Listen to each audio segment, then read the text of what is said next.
Hello mga ka-Hot Wheels. Eto ngayong content natin guys. Malungkot to guys. Sa sobrang bili ng bili ko guys, pinalayas ako guys. Eto ngayon mag-i-impake tayo guys. Tamang lagay na ako dito sa Durabox. Nagalit kasi yung partner ko guys. Bili na ng bili daw ng mga diecast guys. Wala na pambiling bigas guys. Eto, kukunin natin lahat to. Panay away na lang kasi guys dahil sa gastos guys.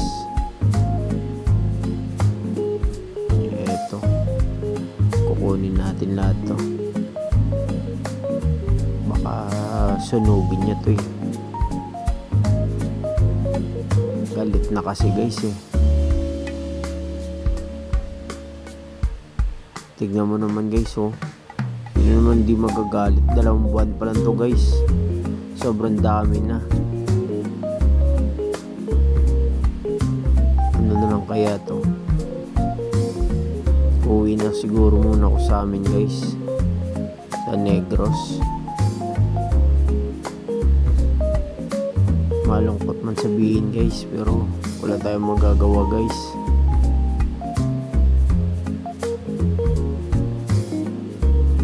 Ito, pake na tayo. Pero joke lang yun guys. Ipapagawa natin yung kwarto natin guys. Tapos lagyan natin ng pwesto itong mga diecast natin. Para maganda tignan. Kaya inempake ko muna. Baka matamaan.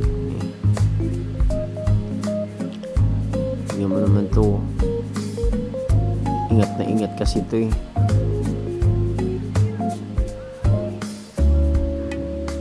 Tago natin muna to guys. Papagawa tayo ng mga table na para sa diecast guys. Nagbabalak din kasi ako gumawa ng diorama. Subukan natin kung kaya natin yun. Sa sunod natin ng mga video guys, gagawa tayo video kung paano ginawa dito sa kwarto namin. Eto, wala nang laman. Happy hunt mga ka-Hot Wheels.